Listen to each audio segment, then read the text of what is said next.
तो हमारा नया चैप्टर है प्रॉपर्टीज़ ऑफ मटेरियल्स। इसमें हमें क्या क्या पढ़ना है, वो जो हमने पढ़ा था स्ट्रेस, स्ट्रेन, वो सब चीज़ें इसमें पढ़ते हैं। ठीक है, तो इसमें सबसे पहला टॉपिक है इलास्टिसिटी। ये अब इलास्टिसिटी होता क्या है, मान लो आपके पास एक बॉल है, आपने उसको दबाया तो वो बॉल दोबारा अपनी शेप रीगेन कर ले, वैसी बन जाए, तो उस बॉल को बोला जाएगा इलास्टिक बॉल। अगर वो अपनी शेप रीगेन नहीं कर पा रही तो वो नॉन इलास्टिक हो जाएगी। तो इलास्टिसिटी क्या है? Elasticity is the ability to regain the original shape after deformation. एक बार शेप डिफॉर्म हो जाए उसके बाद अपनी शेप दोबारा रीगेन कर ले, उसको बोलते हैं इलास्टिसिटी। तो इलास्टिक प्रॉपर्टीज़ में क्या क्या पढ़ते हैं हम, किस किस टाइप के मटेरियल होते हैं? Materials are of 3 category. Perfectly elastic, जो बिल्कुल अपनी शेप दोबारा ले ले। पार्शियली इलास्टिक, जो थोड़ा सा डिफॉर्म्ड हो जाए और थोड़ा सा अपनी शेप दोबारा ले ले। और परफेक्टली प्लास्टिक, एक बारी जैसी डिफॉर्मेशन आ गई फिर वो वैसे का वैसे ही रहेगा। चलो आगे पढ़ते हैं हम। देखो क्या है, मान लेते हैं हमारे पास एक रॉड है ऐसे, ठीक है। ये रॉड, इस पे हमने यहाँ से F फोर्स लगाई, तो क्या इस रॉड में डिफॉर्मेशन आएगा?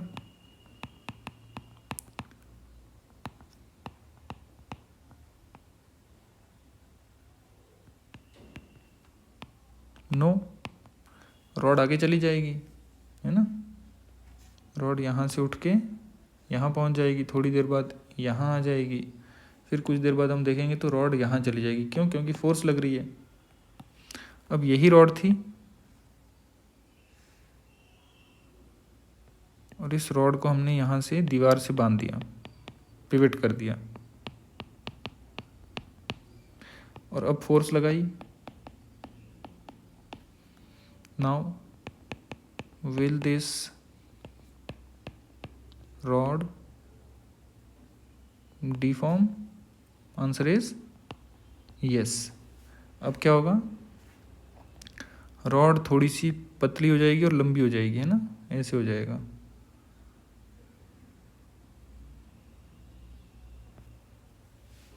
थोड़ी सी लंबी हो जाती है रॉड, जैसे कोई भी तुमने देखा होगा, किसी चीज़ को खींचो तो थोड़ा सा स्ट्रेच हो जाती है। तो जैसे उसमें हमने देखा था स्प्रिंग में, स्प्रिंग को यहाँ से फोर्स लगा के खींचो तो स्प्रिंग लंबा हो जाता था, और अगर स्प्रिंग ऐसे ही पड़ा हुआ है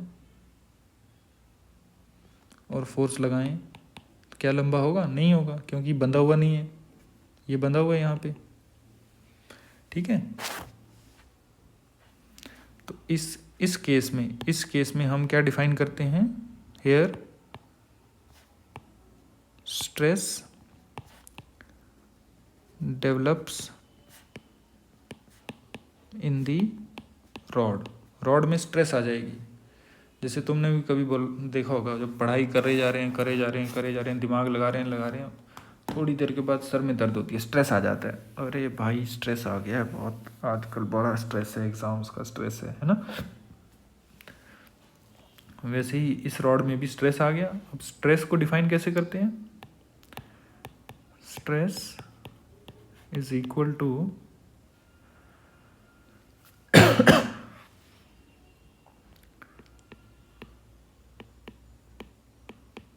restoring force upon area of cross section, FR, restoring force upon area। Force upon area pressure भी होता है ना, याद है?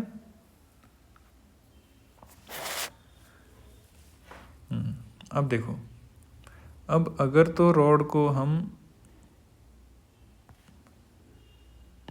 फोर्स ऐसे लगाएं, यहाँ से और यहाँ से, क्या स्ट्रेस डेवलप होगा? दोनों फोर्सेस बराबर हैं, रॉड मूव करेगी नहीं तो रॉड लंबी हो जाएगी थोड़ी सी, है ना। तो इसमें जो स्ट्रेस आता है इसको बोलते हैं टेंसाइल स्ट्रेस। Tensile stress. इसी रॉड को अगर हम ऐसे फोर्स लगाएं, ठीक है, दबाएं इसको, यहाँ खींच रहे थे, इस केस में खींच रहे थे और यहाँ दबा रहे हैं, है ना, ये फोर्सेस अंदर की तरफ लग रही हैं, तो यहाँ बोला जाता है कॉम्प्रेसिव स्ट्रेस।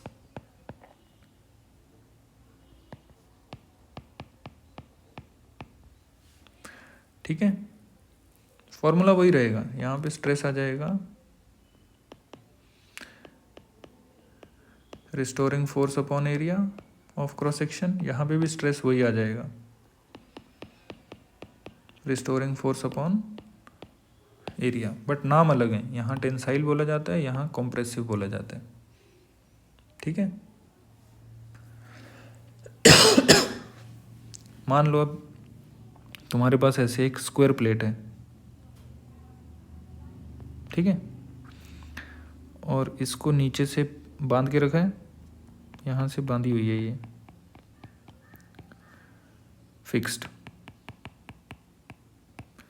और इसके ऊपर इस कोने पे हम फोर्स लगा रहे हैं एफ, तो थोड़ी देर के बाद इसकी शेप कैसी हो जाएगी? ये ऐसे टेढ़ी हो जाएगी, है ना।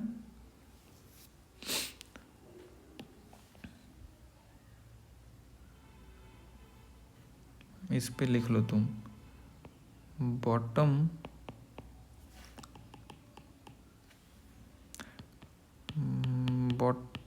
Of plate is fixed, force is applied at the top। ठीक है, तो यहाँ जो स्ट्रेस डेवलप होती है उसका नाम होता है टेंजेंशियल स्ट्रेस। कौन सी? Tangential stress. ठीक है, बात समझ आई? होगा वही फिर से एफ आर बाय एरिया, नाम अलग अलग हैं, ठीक है, नाम याद रखना, ये पहला, ये दूसरा और ये तीसरा।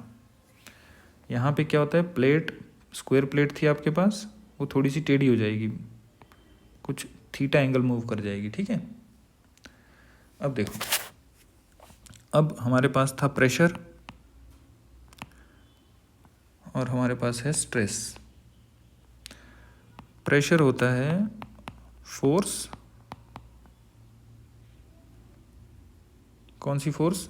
F, force by A, force नहीं बोलेंगे इसको हम, एक्सटर्नल फोर्स बोल देते हैं, external force upon area, F external upon area, है ना। ये भी फोर्स, स्ट्रेस भी फोर्स अपॉन एरिया होता है, stress is also equal to force by area, है ना। बट कौन सी फोर्स यहाँ होती है? Restoring force. अभी देखेंगे रिस्टोरिंग फोर्स क्या है।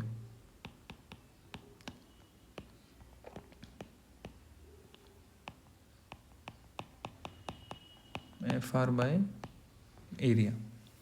ठीक है, जो तेरा प्रेशर था, प्रेशर की यूनिट क्या थी? पास्कल, है ना, या फिर न्यूटन पर मीटर स्क्वायर, और प्रेशर इज ऑलवेज कंप्रेसिव। याद रखनी है ये बातें,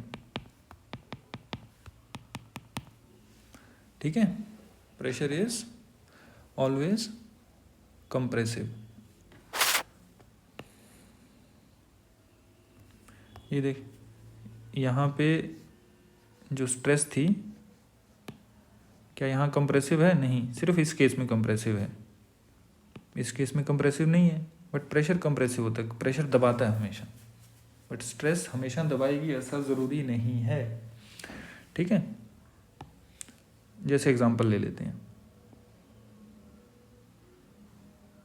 ये रॉड है, मान लो यहाँ लग गए 20 न्यूटन, यहाँ से लगे 10 न्यूटन, 10 नहीं 12 न्यूटन। ठीक है, अब देखो इस पे कोई भी एक पॉइंट ले लो तुम, मान लो ये पॉइंट ले लिया मैंने, इस पॉइंट पे यहाँ 12 न्यूटन लग रहे हैं और यहाँ कितने लग रहे हैं 20 न्यूटन, है ना।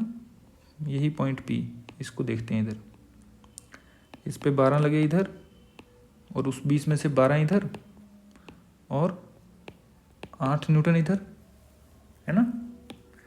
यही 20 को हमने ऐसे करके लिखा 12 + 8 तो 20 हो गए। अब ये 12 दोनों मिलके इन दोनों का नेट तो 0 आ जाएगा, है ना। ये वाले 12 इन 12 को काट देंगे, अपोजिट डायरेक्शन है, बचेगा नेट 8। तो इस रॉड पे नेट फोर्स कितनी लग रही है 8 न्यूटन टुवर्ड्स राइट। तो यही 8 न्यूटन इसको लेके चली जाएगी कहाँ, this 8 Newton will move the rod towards right. अच्छा ठीक हो गया। ये 12 न्यूटन क्या है फिर, यही 12 न्यूटन है आपकी रीस्टोरिंग फोर्स, समझे। इन्हीं 12 न्यूटन को बोला जाएगा रीस्टोरिंग फोर्स। बात समझ आई। तो इस रॉड में स्ट्रेस कितनी आ जाएगी, stress is equal to FR upon area of cross section इस रॉड का जो भी हो वो जो भी दे दे। तो FR कितना आ गया आपका 12 न्यूटन अपॉन एरिया। ठीक है, ये आपका आंसर आ गया स्ट्रेस का, समझे। चलो एक एग्जांपल ले लेते हैं। एरिया ऑफ क्रॉस सेक्शन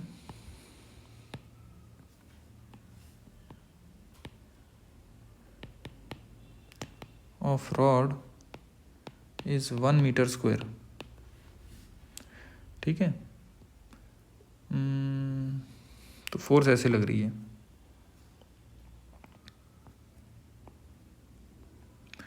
यहाँ से लगी 25 न्यूटन और यहाँ से लग गई 10 न्यूटन।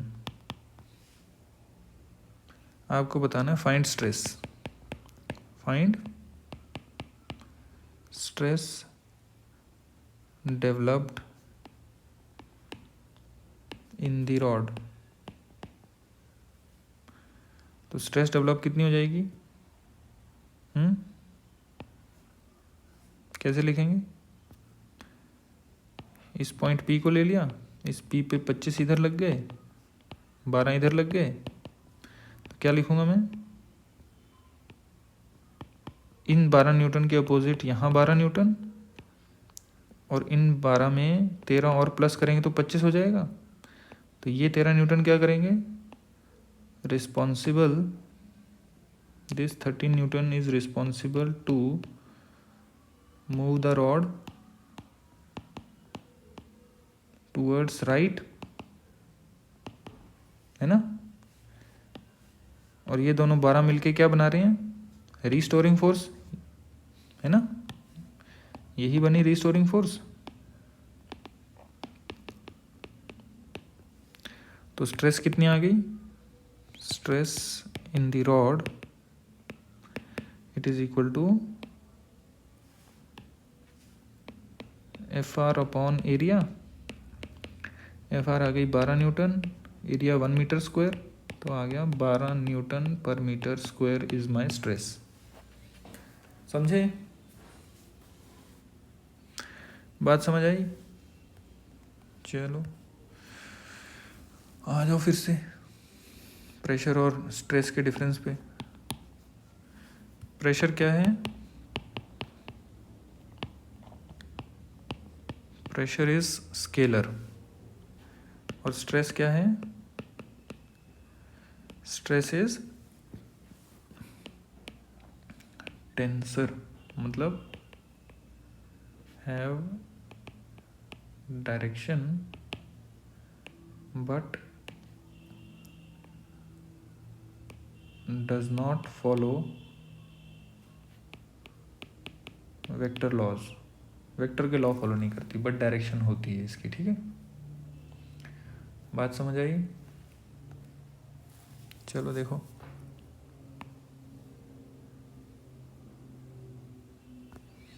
ये हमारे पास रॉड थी, इसकी लेंथ कितनी थी?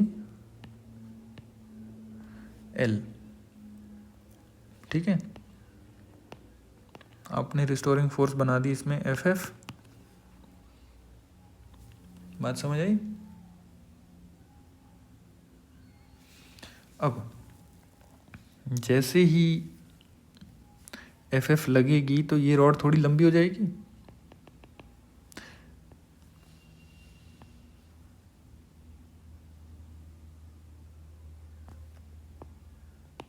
ये FF सेम लगे जा रही है। रॉड कितना लंबा हो गई? Delta L। ठीक है, डेल्टा L क्या है? Expansion in the rod is equal to delta L। ठीक है, अब इसमें एक टर्म और डिफाइन की जाती है जिसका नाम है स्ट्रेन। स्ट्रेन आ जाता है। स्ट्रेन क्या चीज़ है? स्ट्रेन को ऐसे डिफाइन किया है, strain is equal to delta L upon L, expansion upon original length. ठीक है, keeping tension in the rod fixed. Tension को फिक्स कर दिया, फोर्स लगाने से रॉड में टेंशन आ जाएगी, उस टेंशन को हमने फिक्स कर दिया। ठीक है, समझे?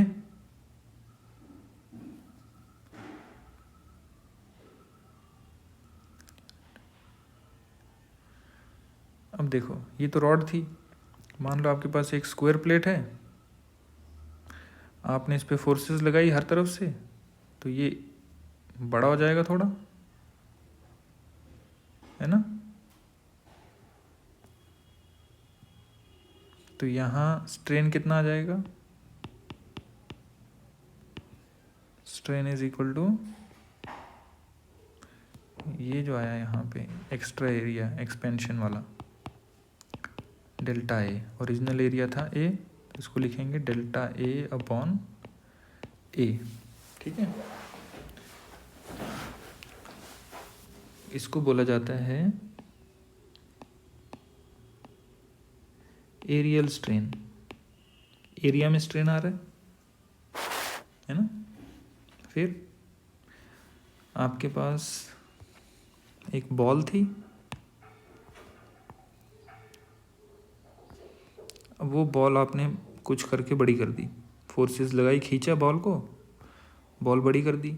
ये V था, ये सारा डेल्टा V आ गया, तो वॉल्यूमेट्रिक स्ट्रेन डिफाइन करेंगे इधर।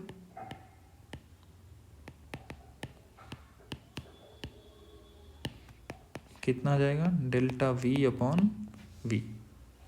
ठीक है, तो स्ट्रेन कितने कितने आ गए? लीनियर स्ट्रेन, ये आ गया लीनियर स्ट्रेन लेंथ में, फिर एरियल स्ट्रेन एरिया में, और वॉल्यूमेट्रिक स्ट्रेन